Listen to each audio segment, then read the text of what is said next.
So when you're doing medical research, the dream is experimental design. Control everything except for the one explanatory variable that you think is causing something to occur. So we think that if we give you this blood pressure medicine, your blood pressure will go down. Everything else is the same between the treatment group and the control group, and we can simply see the cause of that drug. Well, that's the dream. That's the randomized experiment, gives us the most concrete information about whether or not that treatment is effective.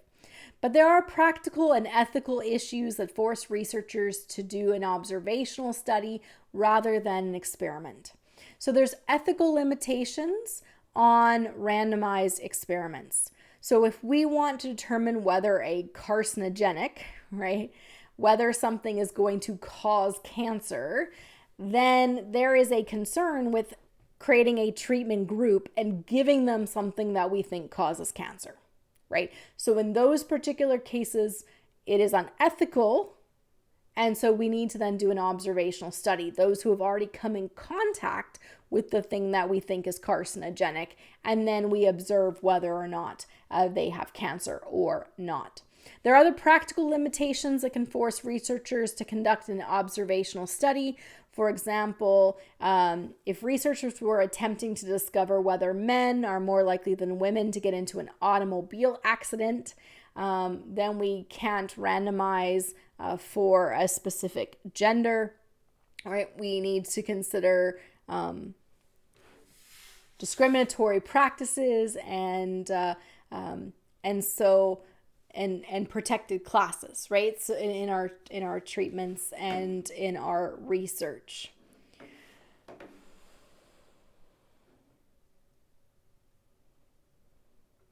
And in this case, the other challenge here is that we can't assign you.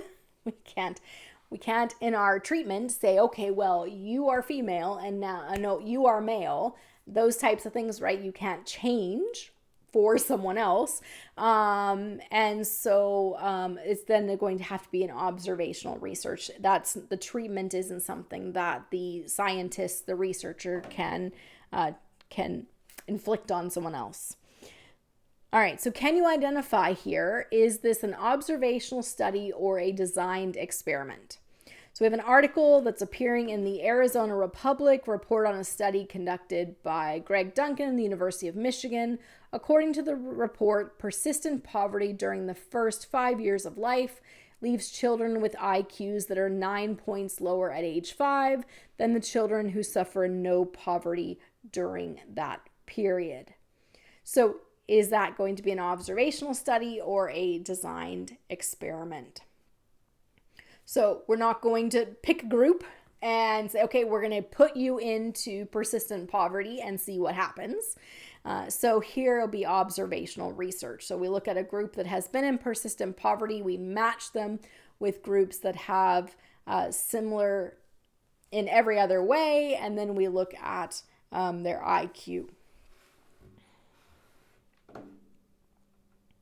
All right, is this an observational study or a designed experiment? So we have an issue of discover. It describes the research conducted at the University of Arizona, the kind of face only a wasp could trust. And the researcher, Elizabeth Tibbetts, found that wasps signal their strength and status with a number of black spotches on their face. I've just lost my place.